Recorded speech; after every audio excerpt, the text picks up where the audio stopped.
as well. If the now would be a great time to clarify it. If not, I think we can get started. So yep, spectators, please keep the chat free for the timings rather, since there's no POIs. I will be timing you. Please don't speak past 8:15. Yeah, even if I don't put the timestamps in chat. So without further ado, I call this house to order and yield the floor to the first affirmative. Here.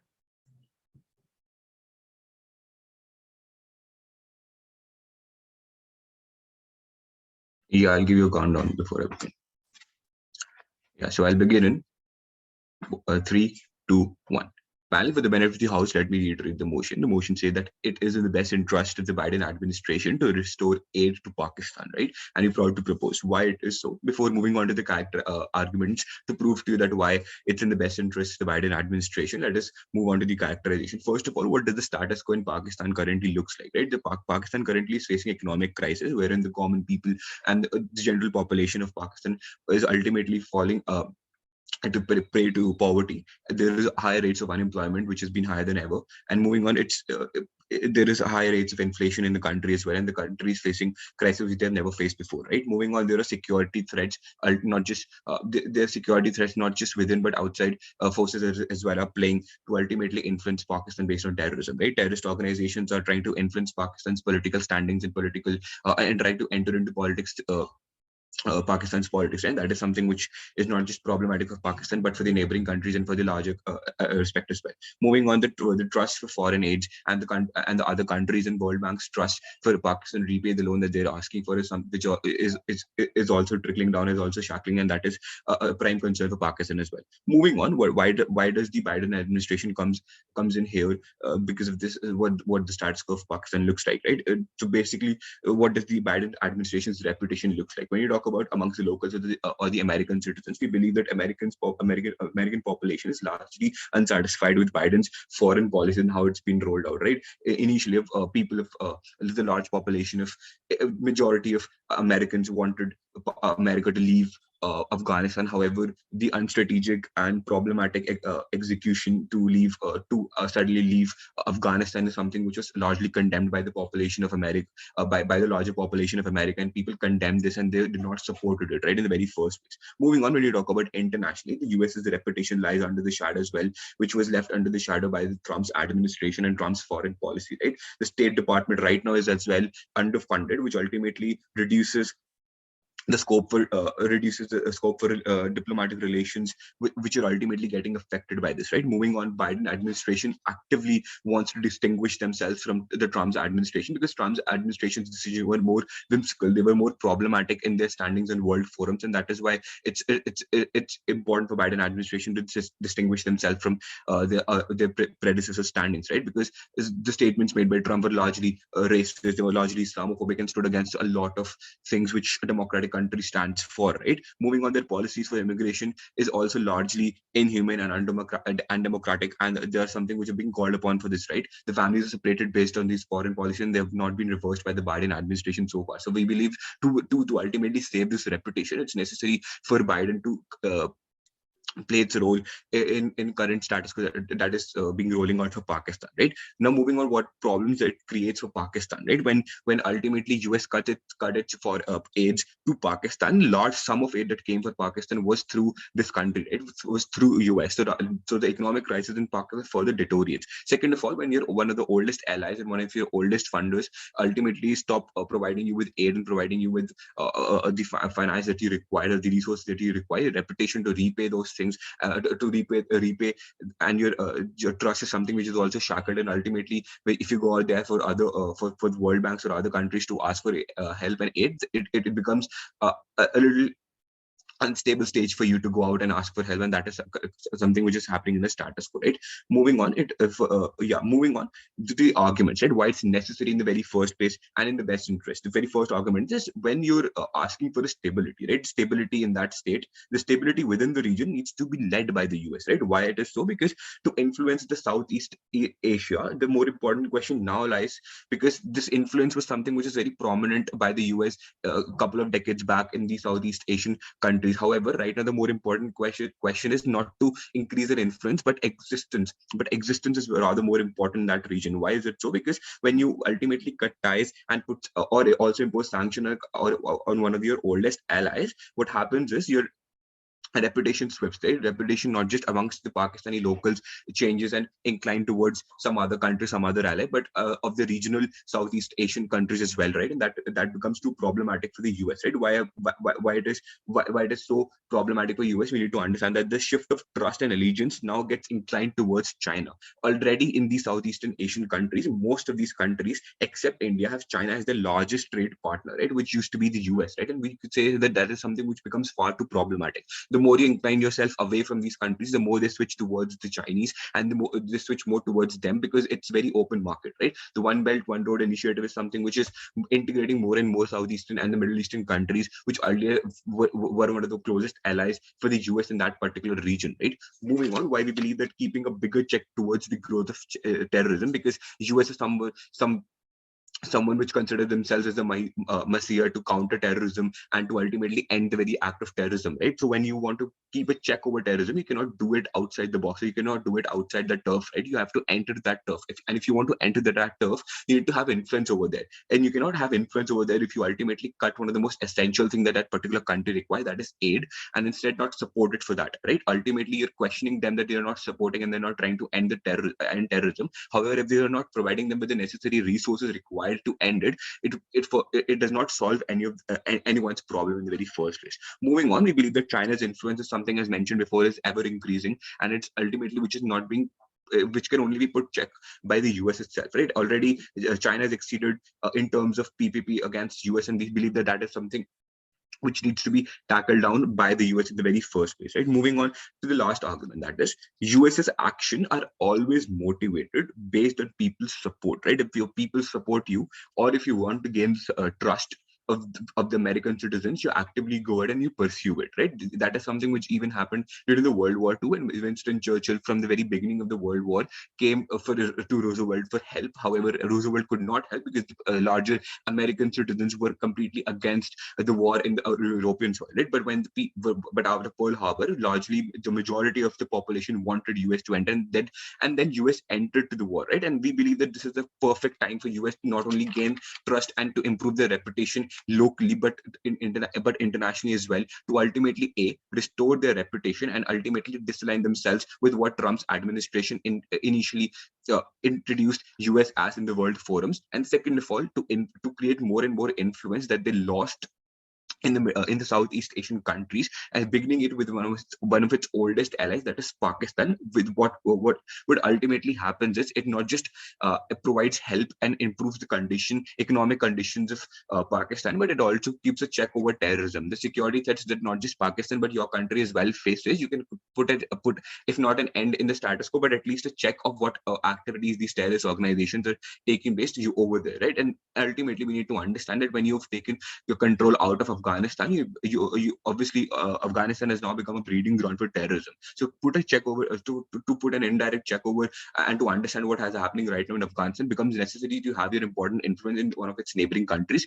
and which makes it further more important to for US in their best interest to ultimately restore their aid to Pakistan to gain that trust as well. With that, proud to propose.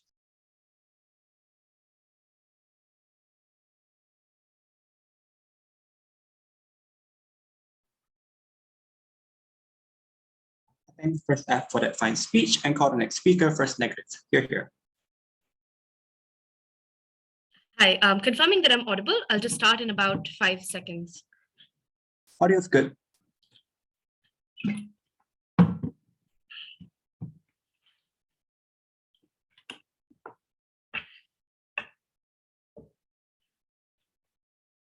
All right, starting speech in 3, 2, 1. One thing that I want to deal with extraneously is the arguments that we hear from affirmative on the idea of Pakistan's economy. Unsure as to why the Biden administration necessarily cares right now. Pakistan citizens are not going to be voting within the midterm elections. The only argument that they have is, oh, look, Pakistan's going to become poor, therefore US citizens are going to bleed their hearts out for them. We think there are several countries in the post-COVID context that are becoming poor.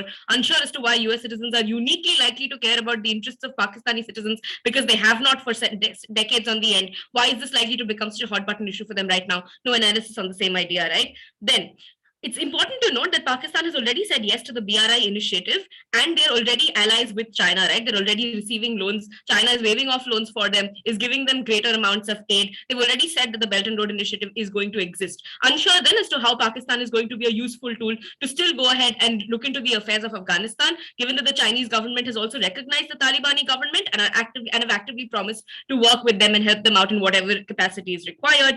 Fourthly, Pakistan has historically always received aid. What have they done with it? Their human rights abuses still continue. They still continue to fund and harbor terrorists. The government has literally been linked with terrorist activities happening within Pakistan. So we additionally think that this just makes Biden look worse to the US citizens because they still continue giving aid to them. Finally, then they talk about Pearl Harbor and why that led to public support. We think it's an example instead for our side, given that there was an instance where US only intervened when there was a direct harm being caused to the United States of America. We don't think that's something that's happening right now, which is why the Biden administration should not care. Finally, then, in terms of responding to China, we think the United States administration is already doing enough, given that they're trying to opt for an inward-looking policy. They're still building the Quad. They still have South Asian allies. Why does the Biden administration need to do more to prove that it's actively working against China? How important can this Pakistan-China allyship even possibly be to US citizens and their perception? All right. What then is our constructive case? One, what are the interests of Biden administration? And this is where I'm going to recharacterize the debate for you a little bit. We think the primary, quite possibly only thing on the minds of Biden administration right now is ensuring the security of votes for individuals within the administration and the Democratic Party in the upcoming elections, particularly the midterms that are around the corner. How did Biden come into power? And this is important. Biden came into power in arguably one of the most bipartisan elections held within the US history. There were riots that broke out all across the country, including one that stormed the Capitol. Unemployment rates have never been higher within the United States of America in the post-COVID context. This has led to two things. One, unhappiness at the grassroots level with everything that's happening across the world, particularly with the government. And secondly, a greater dependence on state treasury for things such as welfare measures within the country, right? The reason why Biden could succeed in coming into power is because he promised to take inward-looking measures, i.e. place America first, right? Note that there are three specific demographics within the citizenship that Biden is trying to target now to ensure that they go ahead and win upcoming elections. This is the fence sitters or the moderates, the never Trump Republicans who voted for Biden this election, and of course the Democrats who chose to vote him into power. Our argument within this debate is that the internal politics within United States of America is going to be seen as a complete failure if they go ahead and participate within this measure. Two important contexts for this. One, Imran Khan's extremely anti-American stance while campaigning for his own elections, right? Imran Khan is a prime minister who constantly banks on fear-mongering nationalism to go ahead and get himself votes. He categorically says that he's not like Musharraf, who was an American pawn, and he's also said several times that America is the country to blame for the poverty that Pakistan is in right now. Second piece of context, given that we think this is going to be a fairly big move, the political spectrum within the media, be it the left or the right, is still going to go ahead and cover it. I'm going to talk to you about what those coverages and perceptions look like. Three layers of analysis. One, we think there might be a situation where Pakistan may be unlikely to want to accept this aid in the first place. This is similar to how Brazil went ahead and said they would not go ahead and take aid from the United States of America when the Amazon forest was on fire. In fact, they rejected aid after it was given to them. We think this looks incredibly embarrassing for the Biden administration, and is also very likely for Imran Khan to do right now, given that his primary stance in elections has been, look, we don't like America. I'm no longer going to allow America to keep making Pakistan poor, right? Notice that this embarrassment is something that will add on to the perception of Biden right now in the status quo that is currently being pushed amongst Republican voters as well as moderates, right? He's seen as an old man who can't even barely read a prompter. He's already going crazy. Why is he throwing aid at a country which doesn't even really want it when his own citizens are starving at the ground? We think this goes ahead and directly impacts fence-sitters and moderates who see this as a move that goes against the interests of America and is also like a move done by a man who isn't really thinking rationally in the status quo. Secondly, inconsistency with Biden's manifesto manifesto and his revealed preference. Biden promised to work on internal measures, fix COVID, give job, improve welfare. He did not interfere within Ukraine, neither did he interfere within Afghanistan, despite the extent of backlash that existed amongst some left liberals within the United States of America, because Biden realizes that the only way he came into power is because he was able to cross the floor in a way that several Democrats recently have not been able to. He was able to bring together the moderates both on the right wing and the left wing by making sure he doesn't do anything that seems too radical to either sides of the house, right? Now, if he's seen as an individual who goes out of his way and from his already bleeding state coffers goes ahead and gives money to Pakistan, we think this objectively turns off Never Trump Republicans from going ahead and voting for him. Why is this the case? Never Trump Republicans chose to not vote for Trump because Trump is seen as a madman and because they could see Biden's promise of years of experience within the parliament being able to whip votes even from the other side of the aisle as something that was essentially seen as a middle ground between the left wing and the right wing in an incredibly bipartisan America, right? What needs to be done by the Biden administration to focus on this voter base to keep them voting for them is by focusing on things such as healthcare and job creation. I think if he goes ahead and keeps giving aid to countries like Pakistan, especially because of the reasons that affirmative states, right? Because Pakistani citizens might become poor. This seems terrible to Republicans who constantly push out propaganda against immigrants as well, right? Because other countries and individuals from other countries are apparently leeching money out from the United States of America. The final layer of analysis: liberals, left-wingers, and Democrats, how are they likely to respond within such situations?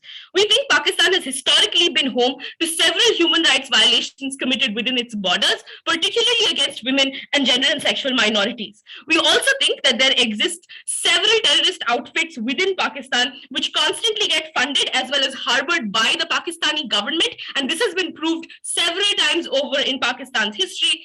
Pakistan has also refused to do anything about climate change. In fact, even when the climate summit policy was passed, Pakistan refused to be a signatory on it, right? They've also been defaulting on all of their loans across the world, which means that the perception of Pakistan is not exactly like a child that needs to be saved right now in the eyes of the global population, particularly in the eyes of American citizens. In this context, given that the Biden administration has limited resources and they have to make choices in terms of where this money goes in, we think left-wing liberals perceive them to be insensitive to the needs of the American people, wherein minorities continue to suffer economically the worst as a result of COVID, wherein racial issues have become such a hot button topic within the United States of America, and as opposed to going ahead and like allocating financial resources there, they want to instead solve human rights violations within Pakistan, which seems unrealistic. They have failed for decades on the end. Why is this exclusively likely to change now? We prove to you how on our side of the house, how the three most crucial voting demographics that Biden wants to target in the upcoming elections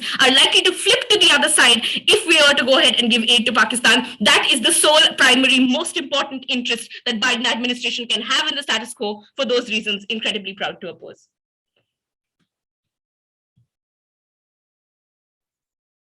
Thank you, first negative for that speech, and call the next speaker, second affirmative. Here. I just give me 10 seconds drinking water. Thank you. Yep, audio is fine.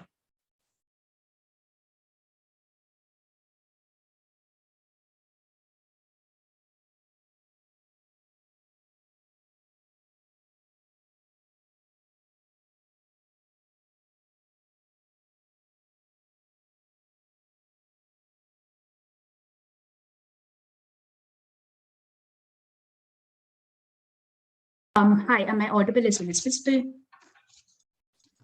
Yep, audio, video working fine as well. Perfect. Starting in 3. I'll just set my number. Starting in 3, 2, 1, go. And the case that comes from negative is that the point at which US goes ahead and restores aid to Pakistan, there's likelihood that you're going to go ahead and face backlash in the midterm elections and like votes in general and elections in future, right? If we prove to you why the possibility of that happening is more the point at which Pakistan, more the point at which US does not go ahead and restore this sort of aid, we win this debate. I'll prove to you why it's the best interest of the Biden administration in order for them to go ahead and garner more votes within the midterm elections in future, and how protecting the image of US within the international sphere is something that is very, very important for the Biden administration, something that is likely to go ahead and increase like economic incentives for different companies to go ahead and support and lobby for Biden in and of itself. We stand to win this debate. Let's deal with why is it important for Biden to go ahead and do this in order to protect like election votes, etc. Right? The first reason is that the reason that Biden came into power was the fact that people hated Trump's foreign policies, right? Which means that people detested the way in which he treated immigrants, the way in which he, like for example, formed policies with regards to Middle East, with regards to Afghanistan, with regards to Pakistan, and just generally how he prioritized America first, regardless of like what it does to the image of America, right? We think the American people hold values like democracy, hold values like America being the one who's propagating democracy and protecting individuals in the world, very, very important, right? That's something that is a primary focus of American people, and they take pride in that. The point at which Biden goes ahead and does not restore this aid and literally puts Pakistan in the hands of China, we think it's going to significantly hurt the image of the Biden administration, because it's going to look like that A, did not act on reversing Trump's policy, which is something that they promised to do. But more importantly, it is going to look like they are the ones who instigated China to go ahead and take control of Pakistan, which is an important ally with regards to military allyship in like tackling Afghanistan. But more importantly, decreasing US's presence within Southeast Asia, and that is something that is significantly detrimental to the economic incentives and the trade, etc., that happens within Southeast Asia, right? But we think that the Republicans are going to go ahead and use this rhetoric of Biden not doing anything to solve the crisis within that country, within Southeast Asia, and putting all of these countries and incentivizing these countries to be taken over by China, or like Chinese influence to grow, which is something that is detrimental to the image of Biden administration, and therefore they're likely to go ahead and lose votes in elections. But more importantly, let's talk about the three demographics of voter that negative talks about, right? Firstly, on the ideas and on the people who go ahead and propagate policies like never Trump, not Trump. We think at that point in time, the point in time at which Biden does not do anything to go ahead and reverse those policies, because they've seen how they've the hasty exit from Afghanistan, how that's affected human rights in that country, and how that has led to a negative connotation of US and of itself in the international sphere, is likely to go and incentivize these people to not vote for Biden in this election. But more importantly, the protecting or incentivizing more and more democratic people to go and come to voting booths to vote for people within the midterm elections. We think the point at which you go ahead and you put or become the administration that literally gave an historically important ally that previous democratic presidents have had close ties with. For example, Obama had really close ties with Pakistan. The point at which you go ahead and you lose on that ally, you're likely to get negative backlash from the Democratic Party and from Democrats who earlier were interested in voting for Biden because of a different outlook on the foreign policy. But more importantly, on the idea of fence sitters, we think the point at which, again, you lose economic trade that is coming in from these countries, you lose on the market that can be used for American companies to get more money or to expand their economy. We think you're likely to lose votes. But let's deal with this. Let's deal with why is it important for America to go ahead and curb the Chinese presence. We think a couple of reasons for that. A, we think Southeast Asia is a huge market, which means that A, they have resources, abundance amount of resources. B, they have comparatively cheaper labor than other countries. But more importantly, they have a booming service sector that can be tapped into by American companies to go ahead and make more profit, right? So therefore, it is important for the US to go ahead and establish confidence within that state, and that confidence is something that is going to be something that is going to be destroyed. The point at which this aid is not restored and China becomes the one who's providing this aid and helping that government, right? We think multiple reasons for that. A, people are going to go ahead and there's already an anti-American sentiment that is going on in the minds of the Pakistani people because of America's military policies there, right? Which means the point at which they withdraw this financial aid, and the propaganda that Imran Khan is using to go ahead and gain votes is that the reason why you're in poverty is because of America. The point at which they do not go ahead and restore this aid, it's likely to look like US is not doing anything about its image, and indeed the reason why we are in poverty is because of America's policies, right? Therefore, restoring aid is important to gain confidence of these people. Why is gaining confidence of these people something that becomes imperative? Because A, it ensures there's some sort of communication that happens with regards to diplomacy in that region, which means that if American officials are going there and doing things to go ahead and curb terrorism in that country, there's a likelihood that people cooperate with them, and therefore that actually can go ahead and bring about some change, right? But secondly, on the foreign companies that are likely to go ahead and invest, or the American companies that want to go ahead and use that market and gain profits, are likely to be bashed insofar as US is perceived to be as the one who's exploiting them. We think at that point in time, restoring this financial aid becomes very, very important for the confidence of US within that region. But secondly, and perhaps more importantly, on the idea of why restoring military ties is something, or restoring financial aid gives way for restoring military ties, and that is something that is important to counter terrorism. We think the point at which US loses all say in that country, which is to say that everything that in that country goes ahead and is determined by Chinese policies. We think the likelihood that US has any sort of say with regards to what happens, or the kind of policies, or the kind of actions that the government is taken within that country becomes significantly less, right? Which means that if the US's agenda is to go and curb terrorism, the point at which they don't act, or the point at which they have no influence whatsoever within that country, they're likely to lose on any sort of cooperation to curb terrorism. We think if that's something that the Biden administration is looking for to go ahead and gain votes in elections, we think the point at which they do that, they lose control, which is significantly harmful for curbing terrorism in that state. We think the point at which you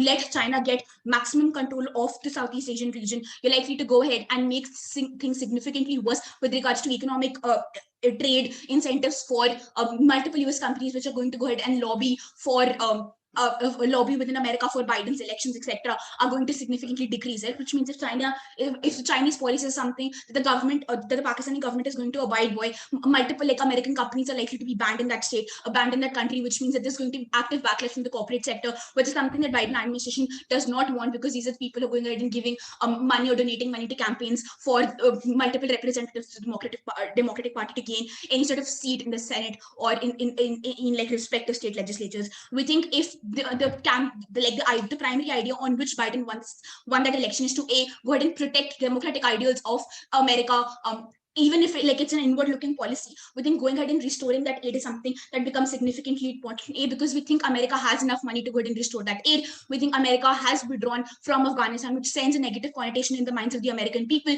We think there was not just a few handful of liberal people who criticized that move. With Biden's approval rating decreased significantly at 43%, the point at which that action was committed, which means that people viewed that as something that is extremely opposite to what America stands for with regards to democracy and with regards to how they want to go ahead and protect humans. We think the most vulnerable people within this debate are people of Pakistan, who we need to cater to, because you need to protect the image of Biden administration internationally as well as domestically. We've told you multiple times as to how inflation within this country is rising, unemployment is increasing. The point at which China becomes the messiah of solving the crisis within Pakistan, we think it's significantly bad for the Biden administration, for its image. Very, very proud to propose.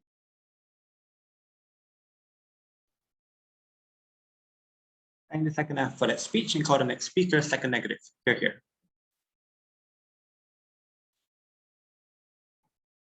Hi, am I audible? Yep, I can hear you.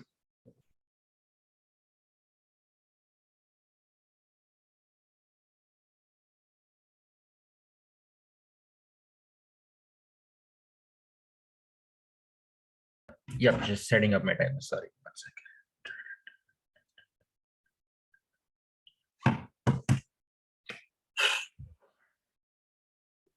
Is it working? Okay.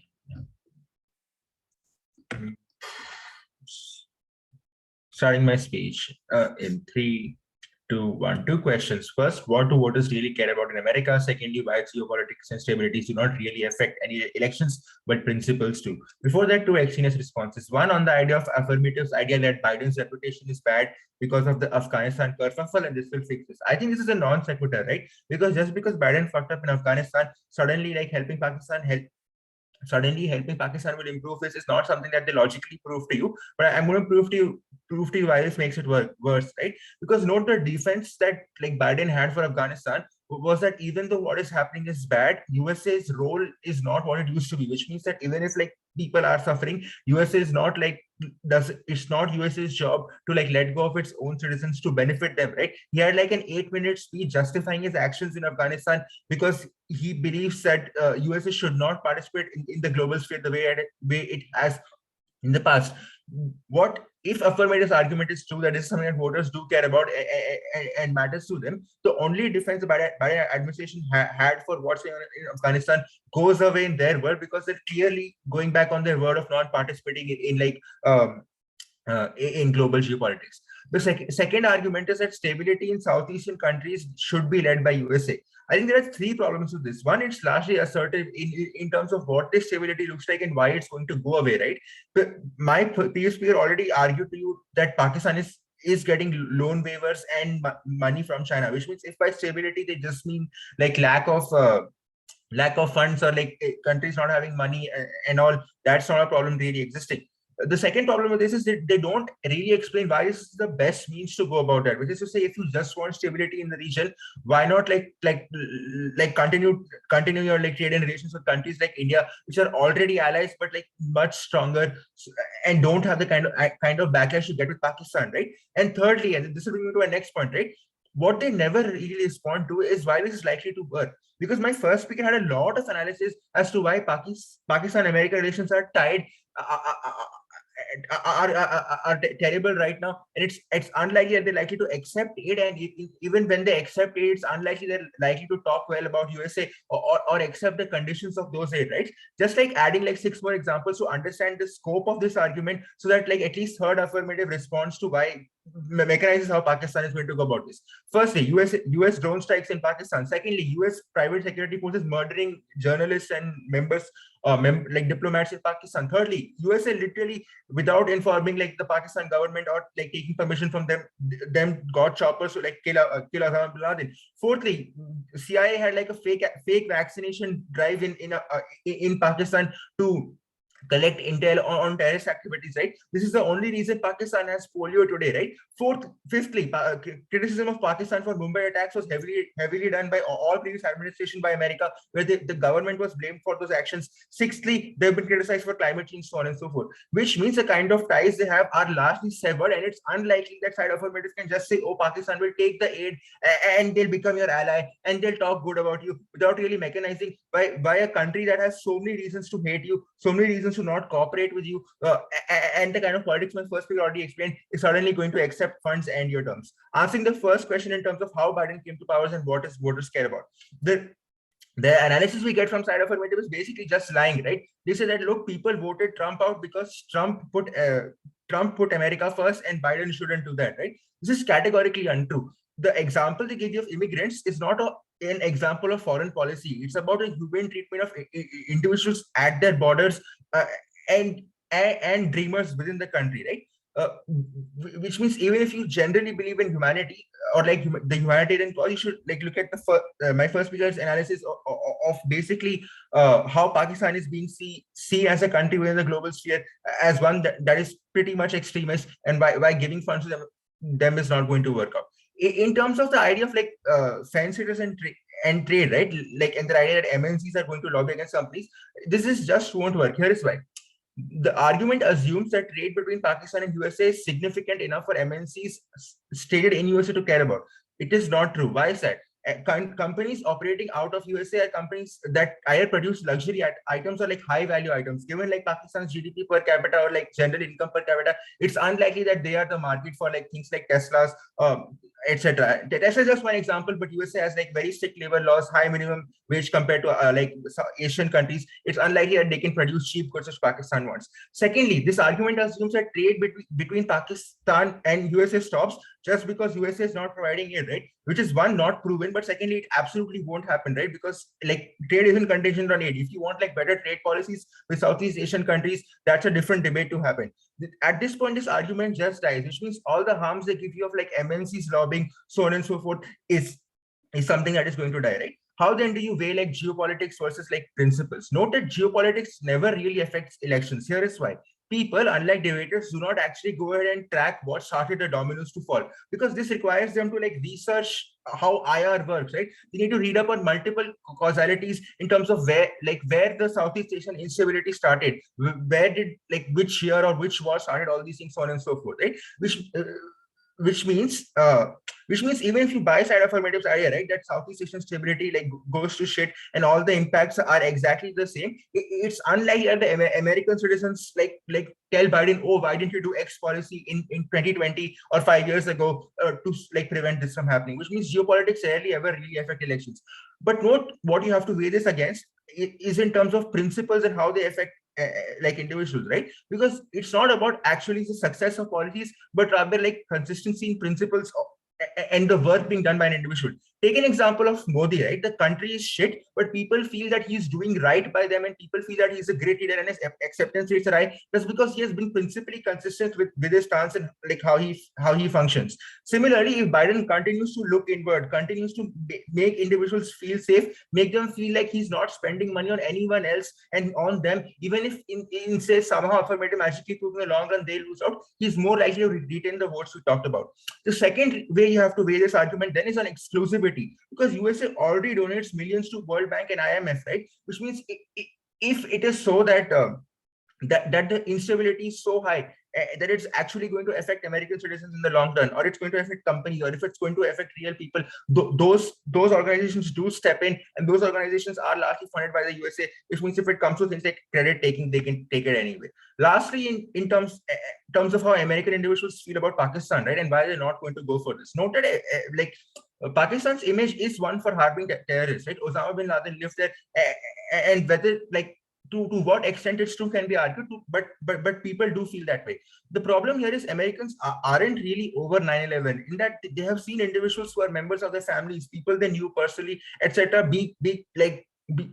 die at the hands of terrorists, right? Those feelings of resentment and those feelings of loss live with them even today, at the point at which you go ahead and like provide aid and like not just trade with a country that seems to be harboring those individuals who say kill their family members and friends, is unlikely to bode well for you. This specifically mechanizes in terms of never Trump Republicans, because the response we get from the first speaker is like, oh, they don't like Trump anyway, right? But they are still Republicans, which means they have policies that leans towards like what Republican policies generally tend to be, but they don't just want an absurd man. At the point at which you piss them off so much to the where you're literally against their values, they're unlikely to vote for you. This also affects general liberal individuals or like fence sitters who actually knew someone personally, and those are also votes are likely to lose. We're proud to oppose. Thank the second negative for that speech, and call it Yadav. Here.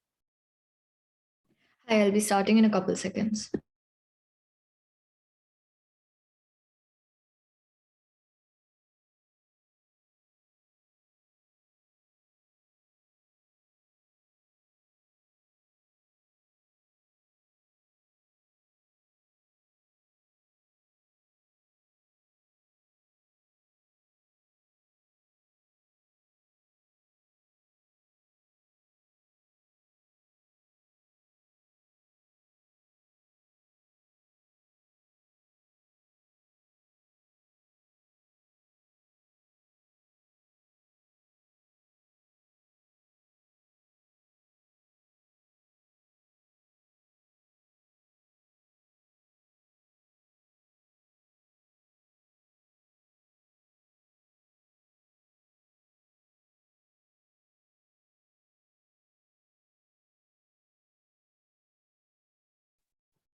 Yadav? Yeah, right. Hoping I am audible as well as visible. Yep, you are. Okay. Right, starting my speech in 3, 2, 1. Panel, the biggest push that we see coming from the side negative, amongst others, is that how essentially the voting bank of Biden, it consists of a lot of people, but somehow the most important are the fence sitters or the Republicans, the anti-Trump Republicans, right? Before I tackle that, like, I'd like to point something out, right? All the incentives that they have established for Biden's personal reasons or personal incentives to not go ahead and provide aid to Pakistan, right? There's just one thing I'd like to say to that. If Biden is voted out of the office, like due to his vote bank like not supporting his actions and not supporting his policies, which is something that we see becoming a trend as of now, right? He can sit at home with his like 2-day-old cup of coffee and write down as many foreign policy drafts as he wants, but it's not going to amount to anything, right? In order for any change to occur, in order for any of Biden's personal incentives to come to fruition, Biden first has to stay in power, right? Biden has to win the election. This is something that comes in the characterization of the first neg, right? And we're going to tell you why this characterization instead works in our favor, right? So firstly, let's tackle some explicit rebuttals to side negative, right? They talk about how just because the United States fucked up in Afghanistan, that doesn't necessarily mean they should intervene, right? Now, this is something that I have a problem with, because we've been pushing our point about the American image since like the past two speeches. However, we still haven't received an appropriate or a sufficient response to that, right? We tell you that image is something that is extremely important to the Biden administration, and like literally the arrival of Biden to office was because people hated Trump so much that they were like literally anyone else other than him, right? That is why Biden like actually came to power. That is why Republicans and Democrats who've had like historical differences decided to come together and basically bring him to power, right? Even so, it's an important point to note that a lot of Republicans, majority of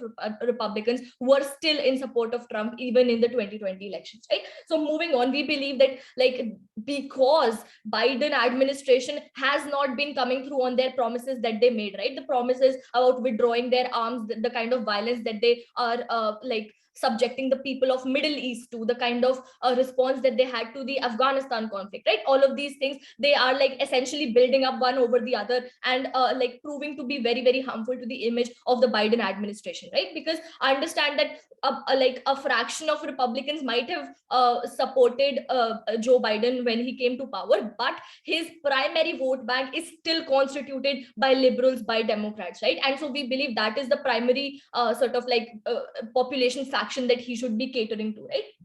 They talk about how Pakistan is much less likely to accept funds, right? Because America harmed Pakistan, polio, choppers, whatever, right? So firstly, understand they themselves like concede to this when they say that China provides a lot of loan waivers. That in itself implies that China gives loans, whereas the America historically has been giving grants to Pakistan because they understand that the Pakistani economy is not equipped enough to take on that sort of debt on their economy, to take on that sort of like a burden, right? And so we believe the Pakistani economy is under like considerably more stress since the time that they have started accepting loans from the Chinese government, right? So the point at which they get the option, like literally someone is offering money to you and the other person is saying, okay, I'll loan you this, but then you have to like give it back to me on some return, or even at like the principal value, right? You're obviously going to take money from the one who is offering it to you for free, right? So that is why like it's a very simple reason that Pakistan is going to accept, because beggars can't be choosers, right? That's a fact of life. So Pakistan is then like there's no question about it that Pakistan is going to accept the funds that the US provides them, right? Secondly, they talk about how these funds specifically, like these funds can be used instead for healthcare, for job, employment, other like all of that, all of those like streams basically, right? So firstly, we don't know why these are the only funds that like essentially come in this category of being redistributed. We believe that there are a lot of funds within the American government, like within the American administration, that are like being misused, as in like not being used to their fullest capacity. The Biden administration, even like after Trump, they have had like a little to no changes in their military expenditure, which is like excessive, like literally billions and trillions of dollars, right, for no reason. So that is why we believe that these funds in specific, which like prove to be very beneficial for Biden's image, especially with the midterm elections approaching, are very, very necessary to go into this, right? Now the DLO comes up to us and talks to us about how US is already giving a lot to the IMF, to the UN, etc., etc. Now firstly, understand something, like why we say that these funds are instead are those that can be compromised, right? Because these funds are already in process of being given like at every like couple of months or couple of years or so, right? So essentially what we want to create is an impact amongst the population. The Democrats, like Biden's vote bank right now, is essentially very, very dissatisfied with the administration, right? They see them not coming through on their promises. They see them having made promises to like free the children, the immigrant children that are being kept in cages. They made promises to withdraw from the Middle East. None of that is happening, and so that is why that is the cause for the major dissatisfaction against the Biden government. Now how can this be mitigated? By providing aid to like this region and Pakistan in specific, right? So what we believe is that when the Biden administration goes ahead and says, oh, we're intervening in the Middle East because we want to preserve like their democracy or something like that, right? And at the same time, they like literally ran away from Afghanistan despite the kind of backlash that they faced from the general population, and essentially like they left the people of Pakistan up there to rot, right? This is something that shows extreme inconsistency with their actions and the kind of image that they want to perpetuate to the global world and to their vote bank as well, right? So that is why we believe this action would be a vote in the favor of that positive image which wants to like spread democracy, which wants to fight terrorism. And that is why we believe more people are going to like be more appreciative or be more approve more of the Biden administration. Even the like the fence sitters, the faction of Republicans that the negative talks about, right? These Republicans also want US world domination, right? They want US to have influence over a lot of over like the majority of the world as much as possible, right? When we go ahead and we tell you that China is something that is not a benevolent actor in this debate, it is essentially malevolent. It is doing this so that it can gain more legitimacy to its claims over South China Sea, over Taiwan, over all these regions that it's like in direct conflict with other countries over, right? We believe this is something that is directly harmful for the United States, owing to like the military significance of a lot of these regions like South China Sea, like the significance of these trade routes and all, right? So that is why we believe it's very, very important for the Biden administration and to go ahead and take all of this into account, right? They talk about how the interests of people will only be satisfied in their paradigm. They talk about how people are unsatisfied with the Biden administration. I've already characterized to you how that is something that is going to be mitigated to a much larger extent in our paradigm, right? The first speaker came up and talked about how racial issues are very hot, and that is exactly why Biden needs to do something that shows at least that he's not racist, right? Because Islamophobia, racism, these were issues that were very prominent within the Trump administration, right? By Trump himself, like, right? But we believe that Biden actively wants to dissociate from that Trump image in order to placate his vote bank, and that is why it lies in the best interest of their administration to go ahead and do that, and that is why we're extremely proud to oppose. Thank you. Thank you, Third, for that speech, and calling the final constructive speaker, Third Negative. Here. Hi, great. Just want to make sure whether I'm clear and audible. Yep, loud and clear. Cool. Just 1 second, I'll set up my own timer.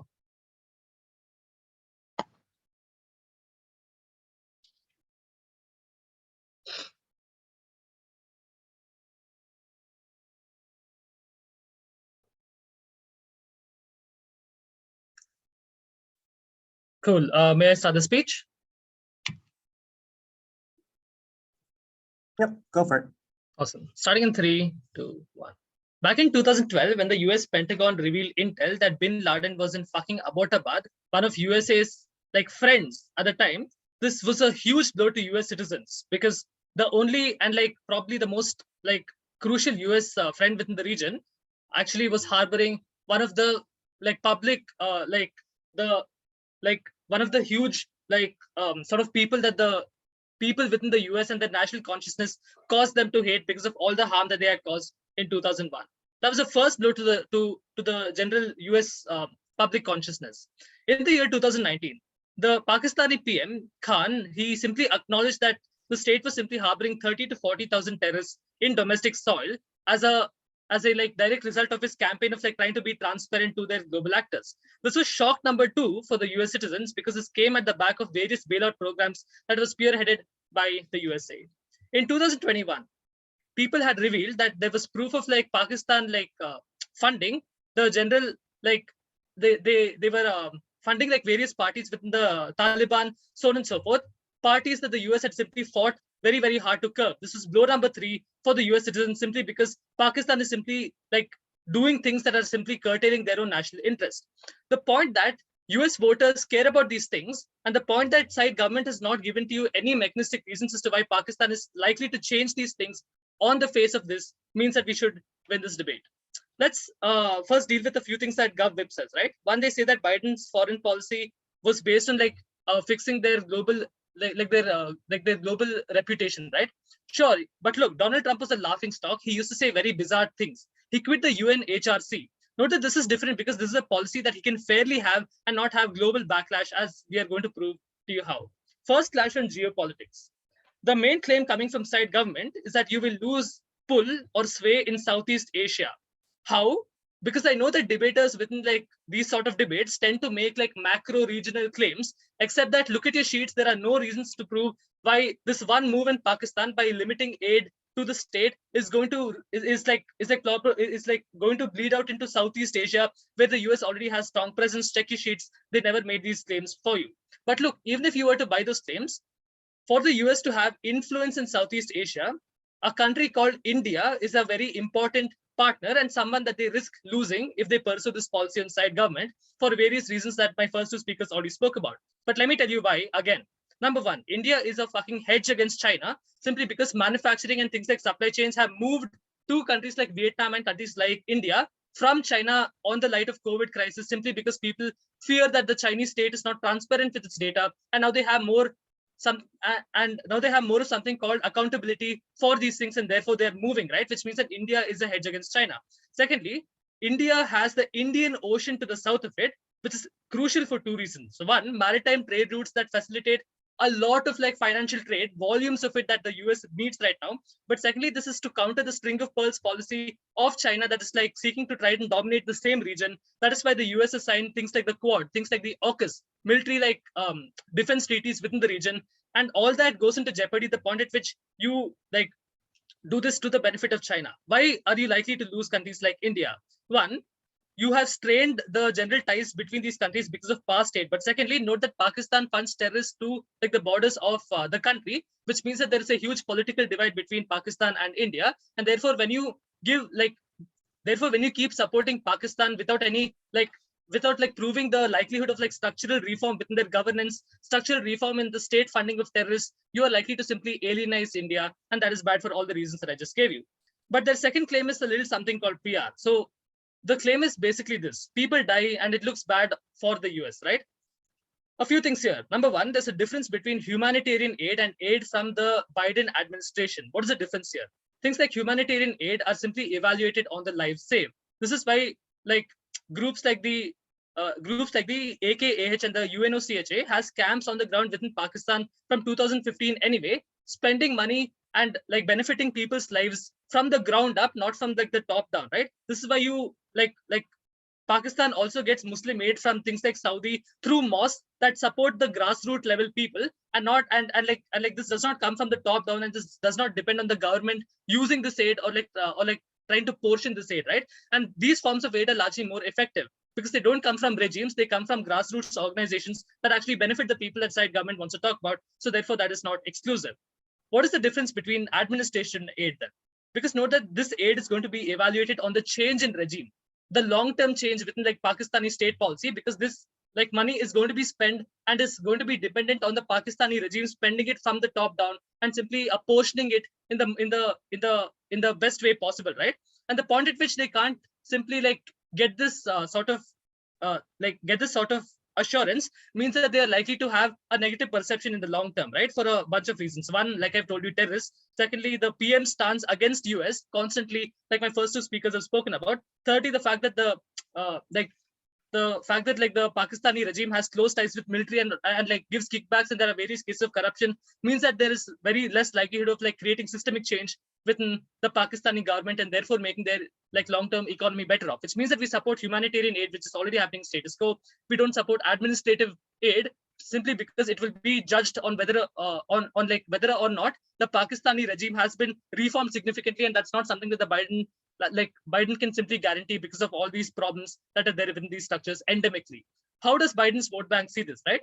Note that Biden won literally because all of the states that used to be historically red started turning blue, right? Two things here. One, liberal sentiment believes that like the state of Pakistan is a very, very bad regime, right? That funded the Taliban, and therefore they don't support this. And therefore you giving aid, and when all of these problems will still keep on going, you are likely to lose the support of these voters. But secondly, fence-sitters and never Trump Republicans are likely to care about the economy, which you are going to have greater harms when you simply alienate countries like India, bulwarks of your general association with Southeast countries within like Southeast Asia, and therefore you are likely to lose things like finding a counter to like the string of pearls policy, and that's when you are likely to lose volumes of maritime trade in terms of like treaties being signed against you. Let's talk further about perception. GovWhip says beggars can't be choosers, therefore they need to change their system. This is a contradiction, one, because their first two speeches say that multinationals will leave Pakistan simply because they don't want this aid. Like, I'm not sure how both of these can simply coexist, but three things here. One, like I've already proven to you, humanitarian aid is already something that's a reality in status quo. Like groups like the OIC, so on and so forth, already give aid to Pakistan, which means that people aren't going to die.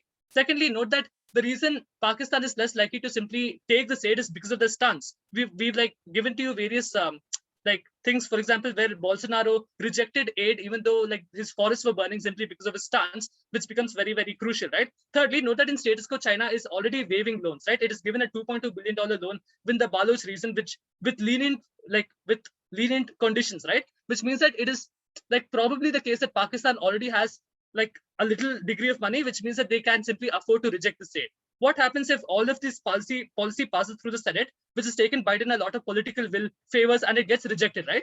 It diminishes his like skill as a policy maker, and therefore this is likely to backfire. Last thing that they say is funds are going to be viewed separately. Voters don't see it that way. They made a huge issue on like the fact that Kamala Harris had a very costly handbag, right? The fact that even though funds may be separate, but voters don't see it that way means that this is going to be spent in a very bad way. We don't want that perception. Very proud to oppose. Thank the third negative for that speech and call upon the negative reply. Hear, hear.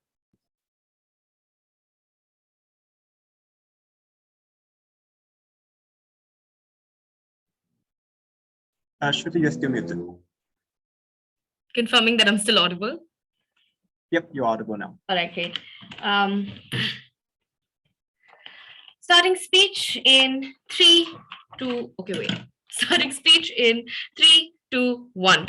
The first claim that affirmative makes is Biden came into power because people disliked Trump's foreign policy. Objectively untrue. Biden came into power because red states turned blue. Republicans and red states have historically liked his foreign policy as well as his immigration policy. This is in fact what they wanted. Lesser number of immigrants, less amount of money going out from the United States of America in the first place. They perceived it as USA finally standing up for the rights of its citizens as opposed to holding on to its perception of the global leader of a Western liberal democracy because it had stopped caring about its citizens altogether. In the context of COVID, the requirement of international measures and consistent failure of the Trump administration in dealing with COVID in one of the most developed countries in the world is what got Donald Trump out of power. We assume that an average reasonable voter just knows this at this point. Secondly, loss of Southeast Asia. Pakistan is not in Southeast Asia, but assuming they meant South Asia, there exist other allies within South Asia, the most powerful being India, which not only is a stronger country in terms of GDP, population, production capacity than Pakistan, but is also the only potential competitor for China within the region, right? Additionally, they're also creating alliances like the Quad in the first place to ensure that they're able to counter China within that region. So perception of USA weakening to China seems unlikely just because they stopped giving aid to this one specific country. They haven't mechanized why China is going to be the linchpin in terms of USA's downfall in its perception in the entire area, right? Third thing they talk about is in terms of the Pakistani economy. We think it's objectively like unlikely to collapse in the way that affirmative goes ahead and says it because China is giving it waivers for all of the loans that they gave previously, is throwing in aid into the region. Additionally, if the region does in fact become as unstable as the affirmative seems to posit, that's good for us because that's when the UN and other organizations, international organizations, will choose to step in. Given that those are actually still funded primarily by the United States of America, this fixes the PR issue that was being spoken about on affirmative already, right? Also, it's important to note that this is a contradiction that exists in their speech. They say that there exists abject poverty at the grassroots level in China. Then they say that the Pakistani administration is going to ban MNCs coming in from the United States of America, which by the way provide production as well as jobs at the grassroots level. And then they say, look, beggars cannot be choosers, right? This is obviously inconsistent with the stance that they're positing. If you hold on to their primary argument that they're going to go ahead and ban MNCs within this context, we don't think this can potentially damage United States of America to the context that Pakistan does it. And if Pakistan does it, then that just means all the blood is off our hands, right? As the Biden administration, they chose to cut off all ties. They banned our MNCs, unsure as to why US citizens are then likely to have their hearts bleeding for the citizenry as well as this government, right? Notice this is where it becomes important. If in maintaining his consistency with his policy, Imran Khan chooses to go ahead and reject the aid coming in from United States of America, because note, us still can't run beggars, can't be choosers, because they said that they will ban MNCs. In that context, it looks so terrible for the Biden administration to push for a policy which is inconsistent with what they have done in Ukraine and Afghanistan, get it passed through both houses houses, send aid, and then get rejected by a third world developing country within this context, right? We think the embarrassment is going to be phenomenal and adds on to the perception that the Republicans are trying to push for Biden within their own voter base, within their own people, that he's a crazy old man who doesn't even know how to read a prompter and doesn't know what he's doing to the country at large. Finally, then, a little bit of dealing with their PR argument, because they run that as their primary push, right? Giving more money to a country that is communalist, misogynistic, has policies which entrench both of those phenomena into its constitution, additionally harbors terrorists, in fact, even funds them at the grassroots level. Why is this going to look good for the reputation that the United States of America has, not just on the international arena, but also amongst its own people? Given that the governance within Pakistan right now is one of the most corrupt ones in the history, why do we know that the state is going to be utilized in a manner that is actually effective? Why would this fix any of the image issues that they want to talk about? On the contrary, we talk to you about the perception of giving aid, right? Even if domestic expenditure is different from international expenditure, which it really is, that's not how people go ahead and perceive it when they're choosing to vote for a government, right? They're like, sure, maybe if Pakistan didn't receive that money that could have been pulled into the domestic aid, this would have helped our internal issues in getting resolved. That is what the US citizenry cares about right now, with the midterms right around the corner. And on those grounds, the Biden administration wants to stay in power, therefore they care about it. We preserve their interests the best, incredibly proud to win. And the negative reply, and calling on the after reply to wrap the debate up as a whole. Am I audible as well as visible? Yes, but it's a little bit soft. Is it better now? Yeah, it's better now. All right, thank you. Starting in 3, 2, 1, go. Final 3 captions in this debate. I'll prove to you how affirmative takes all 3 of those, right? Firstly, why do the American population care? We've told you multiple times as to why the American population cares about what Biden does to Trump policies, right? Which means that they care about what the perception of US looks like, because these are the things that they actively detested with regards to how Trump literally took over like whatever Obama's policies were with regards to Middle East, with regards to Pakistan, with regards to South Asia, and with regards to the rest of the world, right? We think the fact that Trump made US look like a laughing stock is something that people care about. We think the point at which they go ahead and they go to countries as tourists, and they see this active resentment against their country because of like the acts of one individual. We think they care about the image of US in international spheres. We don't think that this money is something that's going to make a significant amount of difference in how like the Biden administration will be able to go ahead and tackle COVID, or how they're going to go ahead and like give things like universal medical healthcare, etc., which like people or liberals particularly are pushing for, right? We think people do care about all of these things. We think Pakistan is a tipping point, specifically because previous democratic presidents have had very close ties with Pakistan, which means that the point at which Biden does not go ahead and do something about the kind of like perception of US within Pakistan, we think there's like an active chance that Democrats who were earlier going ahead and supporting Biden are likely to not come to both booths to even vote, and like Trump or like the Republican Party is likely to win elections, which we think is something that is contradictory to the interest of Biden administration. I think there's something that's very, very likely to happen, the point at which Biden does not take any action on this.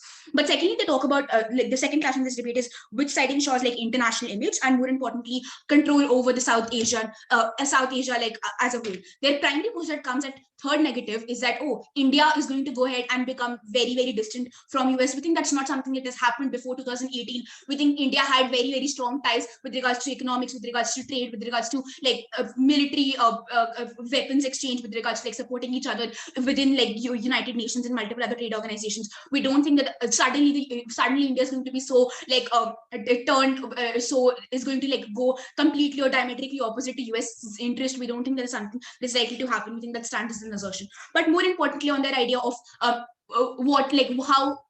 how likely is Pakistan to go ahead and accept this foreign aid? We've told you multiple times as to how like the US aid is different from the Chinese aid, which means that the point at which they don't accept this aid, it's the perception of Imran Khan within for the population of Pakistan is going to be, oh, even if America wants to help us, then the prime minister is not willing to take money, which means that their idea of, oh, America, the reason why we're poor is because of America, significantly is like contradictory to what America is going ahead and doing, which is providing it, and we are still refusing to do it. We think people are going to push for that because people care about because it's going to be contradictory to what Imran Khan has said. But more importantly, we think that people have seen like the positive things that have happened with regards to like the Pakistan economy growing, the point at which US has provided them aid and has helped them like with military ties, etc. Right? We've told you about why the US image within Pakistan is very, very important. We think the point at which they don't counter as that country, what kind of claims their prime minister is making. We think like there's going to be an active resentment against US within the minds of the Pakistani people, and that is significantly important because if any sort of like moves to go ahead and curb terrorism, to go ahead and establish better trade relationships, to go ahead and like make tap into the service sector industry, tap into like the kind of labor that they're willing to provide. We think that all sort of like cooperation decreases the point at which the image of US becomes so significantly bad and is actually like us, and this deterioration image is catered to by like the kind of anti-America propaganda that the prime minister is using. We think this is something that is diametrically opposite to the interests of white administration, because they want to go ahead and protect their image internationally, how domestically they're going to be perceived, because they've seen like significant backlash has come from their policies in Afghanistan and in other countries as to how they've run or how they've like dropped their image of being the most like democratically important nations in the world. We think we're very, very proud to affirm. Thank you. You can stop my timer if you can have like 2 minutes to say something. It'll be great. Sorry? Can I have like 2 minutes to say just a couple of thank yous, and I'll just be out of your Yeah, sure, go for it. Thank you. Last year, this time we were participating in an intra-college parliamentary debate, and that was the first parliamentary debate for the three of us.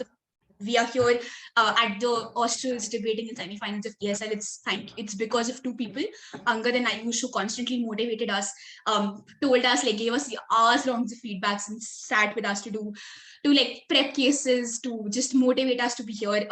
Very, very thankful to the both of them, and also to like the entire depths of fraternity at DTU. Thank you so much for constantly motivating us, supporting us. Vansh, Sai, thank you for telling me that I have to go to Australs and don't skip it. Esha and Utkarsh, you guys agreed to come to Australs with me when you probably could have like spent the New Year's Eve doing something that was with family or party. You chose to go ahead and be with me and like supported me through cases, etc. Very, very thankful to all of you. Yeah, and like debating against people who we've admired in the circuit and being judged by some of the world's best judges. Thanks a lot, guys. This really, really means very, very much. Thank you. Thank you so much for the fantastic round, DTU. Thank you so much for judging us. Bye. Thank you so much, Reply, and for that wonderful appreciation speech as well. So thanks everyone. This concludes the ESL semifinals. The judges will move to Discord to deliberate. So all the best teams. We'll see you, or I'll see you in the announcement channel later.